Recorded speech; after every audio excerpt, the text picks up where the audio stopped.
नमस्कार। आज की हमारी चर्चा का विषय है खून में घुसपैठ करने वाले कुछ बहुत ही छोटे मगर कहना चाहिए खतरनाक मेहमान। जी हाँ, हम बात कर रहे हैं प्रोटोजोआ संक्रमण की।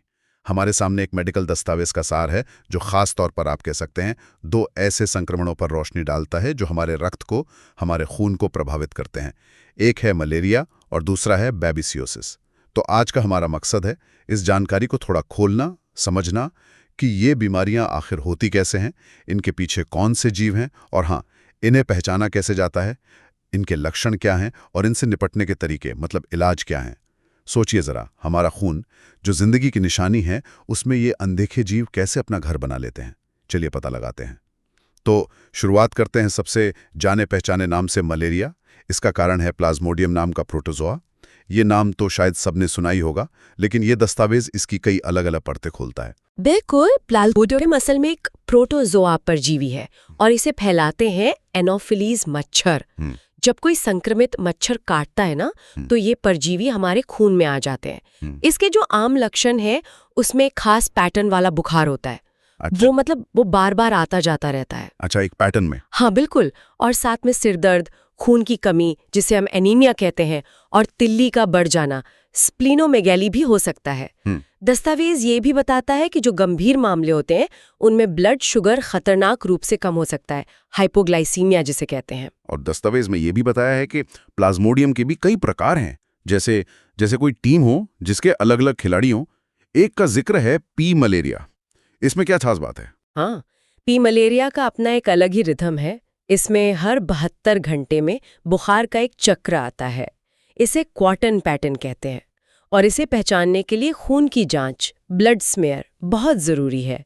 माइक्रोस्कोप में देखने पर लाल रक्त कोशिकाओं के अंदर इसके ट्रोफोजोइट एक खास शक्ल में दिखते हैं।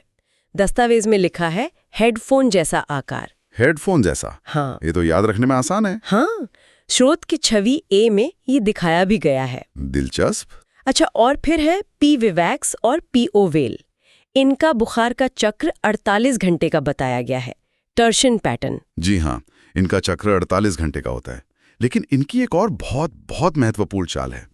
ये दोनों प्रकार लिवर में जाकर छिप सकते हैं, एक तरह की आप कह सकती हैं सुप्त अवस्था में। हाँ, इसे हाइप्नोजॉइड कहते हैं। अरे, लिवर में? हाँ। मतलब ये वहां स्लीपर सेल की तरह बैठ जाते हैं? हाँ बिल्कुल, ये सोए हुए बीज की तरह होते हैं जो बाद में कभी भी जागकर दोबारा बीमारी पैदा कर सकते हैं। ये हाइप्नोजॉइड्स इलाज के लिए एक बड़ी चुनौती हैं, क्योंकि ये लिवर में छिपे होते हैं, तो सामान्य मलेरिया की दवाएं इन पर अक्सर काम नहीं करती।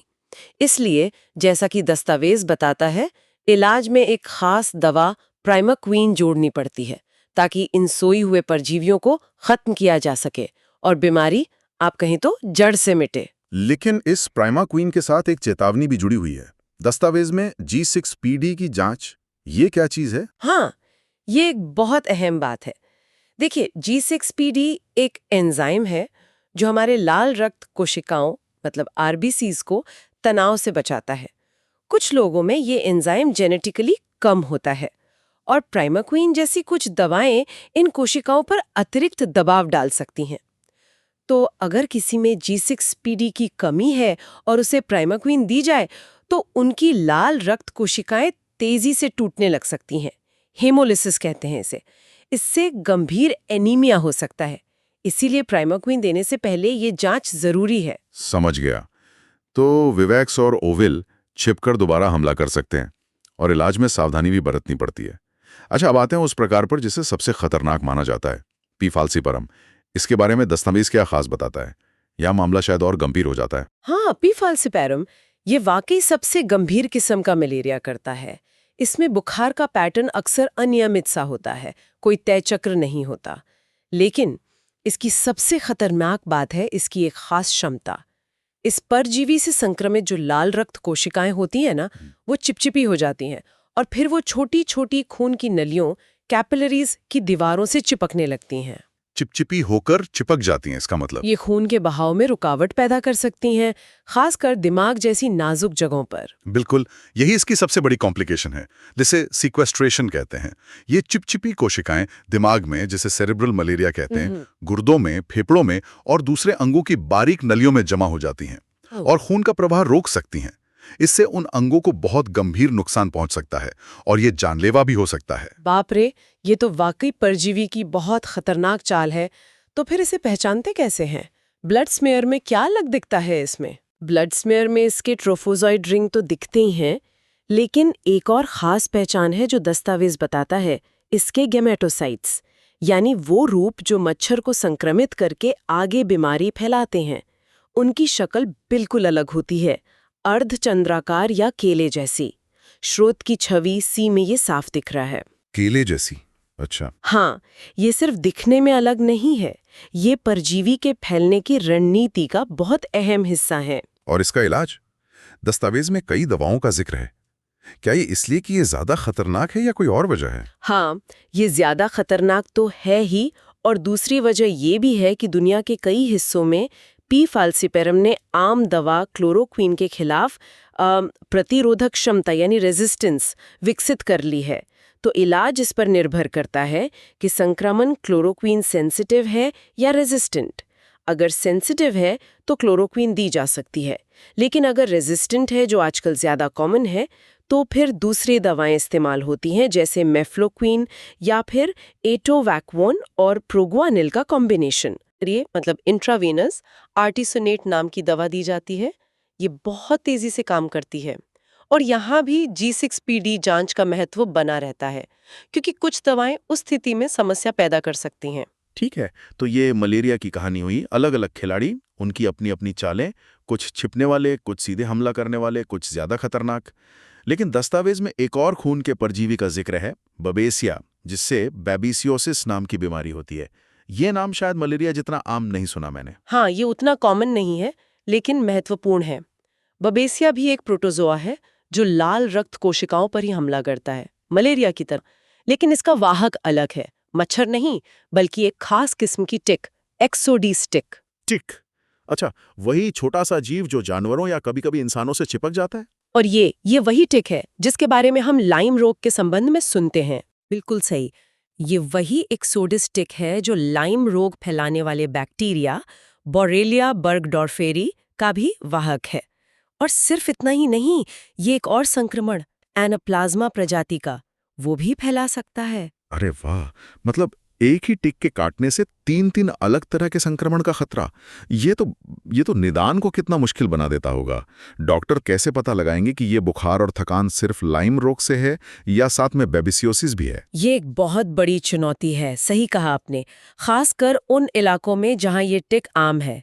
दस्तावेज बताता है अमेरिका के पूर्वोत्तर और उत्तरी मध्य क्षेत्र, क्योंकि लक्षण काफी मिलते जुलते हो सकते हैं, बुखार, थकान, सिर दर्द, ये सब। बैबिसियोसिस का एक मुख्य लक्षण है हीमोलिटिक एनीमिया, मतलब लाल रक्त कोशिकाओं का समय से पहले टूटना, क्योंकि परजीवी उनके अंदर ही बढ़ते हैं और उन्हें नष्ट कर देते हैं। और दस्तावेज एक खास समूह के लोगों के लिए इसे ज्यादा खतरनाक बताता है, जिनकी तिल्ली निकाल दी गई हो, मतलब एस्प्लीनिया वाले मरीज। तिल्ली का इससे क्या कनेक्शन है? देखिए, तिल्ली हमारे शरीर का एक बहुत महत्वपूर्ण फिल्टर ऑर्गन है। ये खून से पुरानी, डैमेज्ड या फिर संक्रमित लाल रक्त कोशिकाओं को हटाने का काम करती है। जिनकी तिल्ली नहीं होती, उनका शरीर इन बबेसिया से संक्रमित कोशिकाओं को उतनी एफिशिएंसी से साफ नहीं कर पाता। इसलिए उनमें ये संक्रमण बहुत बहुत गंभीर रूप ले सकता है, क्योंकि परजीवी बिना रोक टोक के बढ़ते जाते हैं। अच्छा, तो तिल्ली एक तरह से बॉडीगार्ड का काम करती है इन संक्रमित कोशिकाओं के खिलाफ। और इसका पता कैसे लगाते? क्या इसमें भी ब्लड स्मेयर काम आता है? हाँ, ब्लड स्मेयर यहाँ भी महत्वपूर्ण है। माइक्रोस्कोप में लाल रक्त कोशिकाओं के अंदर बबेसिया परजीवी देखे जा सकते हैं। कभी-कभी ये एक खास पैटर्न में दिखते हैं, जिसे मॉल्टीज क्रॉस कहते हैं। मोल्टीज क्रॉस? हाँ, जहाँ 4 परजीवी एक क्रॉस के निशान की तरह जमे होते हैं। स्रोत की छवि डी में तीर 1 और 2 ऐसी ही संरचनाओं की तरफ इशारा कर रहे हैं। हालांकि ये क्लासिक क्रॉस हमेशा साफ-साफ नहीं दिखता, और कई बार स्मीयर में परजीवी कम होते हैं तो पकड़ में नहीं आते। इसलिए PCR टेस्ट भी इस्तेमाल होता है। ये खून में परजीवी के DNA का पता लगा सकता है, और ये ज्यादा संवेदनशील माना जाता है। पहले हेडफोन, फिर केला, अब माल्टीज क्रॉस। ये परजीवी तो अपनी पहचान छोड़ने में माहिर लगते हैं। अच्छा, और इसके इलाज के लिए दस्तावेज क्या बताता है? इसके स्टैंडर्ड इलाज के लिए आमतौर पर 2 दवाओं का कॉम्बिनेशन दिया जाता है, एतोवाकोन और एजिथ्रोमाइसिन। ये मलेरिया की दवाओं से अलग है और आमतौर पर काफी प्रभावी होती हैं। ठीक है, तो हमने 2 अलग-अलग प्रोटोजोआ देखे, प्लास्मोडियम और बबीसिया। दोनों खून की कोशिकाओं को ही अपना निशाना बनाते हैं।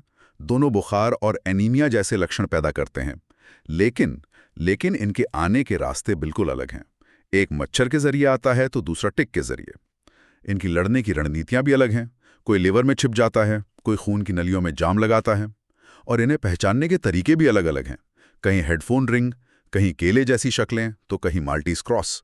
बिल्कुल, और ये दस्तावेज इसी बात पर जोर देता है कि इन सूक्ष्म दुनिया के घुसपैठियों को पहचानने में माइक्रोस्कोप और ब्लड स्मीयर की जांच कितनी अहम है।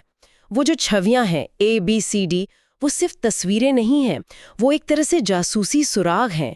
परजीवी का आकार, उसकी बनावट, कोशिका के अंदर वो कैसे दिख रहा है, ये सब सही निदान की पहेली के जरूरी टुकड़े हैं।